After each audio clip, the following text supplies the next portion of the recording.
Well, good morning, everybody. Welcome to our beautiful district. I want to thank the mayor for that kind introduction. I want to thank our great council members behind me, and of course, I want to thank the next Speaker of the House and our great leader, Hakeem Jeffries, for joining us again here in the 49th Congressional District.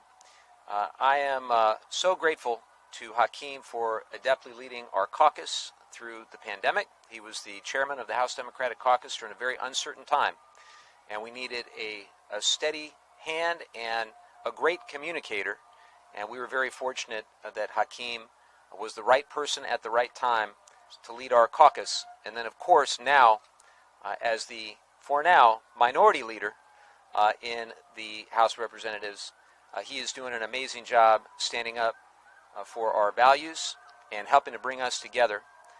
And I'm very, very excited he's back here today. We're here for a couple of reasons, but one is to celebrate the historic accomplishments of the last Congress, and specifically the Inflation Reduction Act. Just this past week marked the one-year anniversary of this historic legislation.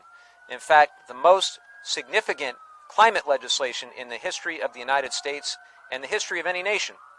And as a former environmental attorney who ran for Congress in 2018 as a clean energy advocate, I can tell you that when we saw President Biden sign the Inflation Reduction Act into law, after all the ups and downs and the fits and starts that led to the signing of that legislation, after all the work we did on the Select Committee for the Climate Crisis and the House Natural Resources Committee, where I was honored to serve and continue to serve, it was the best day among many great days that I've had. It wasn't the only big piece of legislation, though, that we got done. Another was the bipartisan infrastructure law.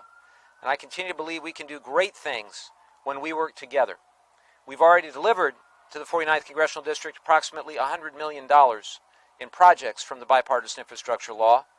And we're here at San Diego Lagoon with a bridge behind us, a bridge that definitely needs some help. And we're working with our partners at the state level and the local level to ensure we get every dollar in federal funding to replace that bridge, improve it, and to make sure that people who are coming to the Del Mar Fairgrounds can do so using rail. We're going to try to modernize rail throughout this entire region. You all know how precarious the rail corridor connecting Los Angeles and San Diego is, how important it is to our community. I was just with the leader on the way over here mentioning some of the work that's being done in that regard, and it's going to be made possible because of the bipartisan infrastructure law and the Inflation Reduction Act. This community knows the reality of the climate crisis.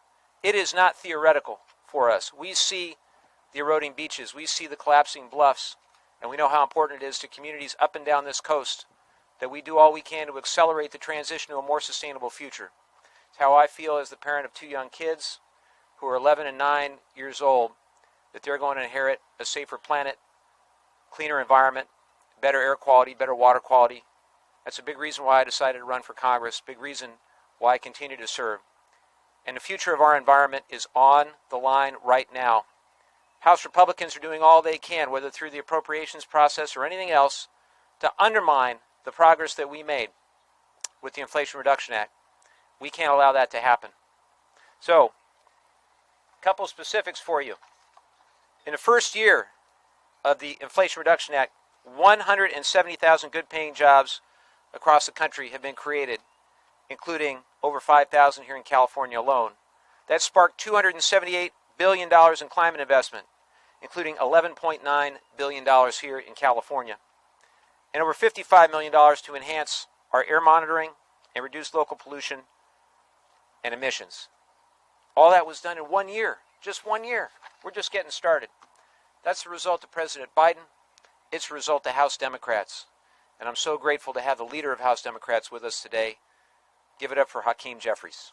Thank you, Hakeem.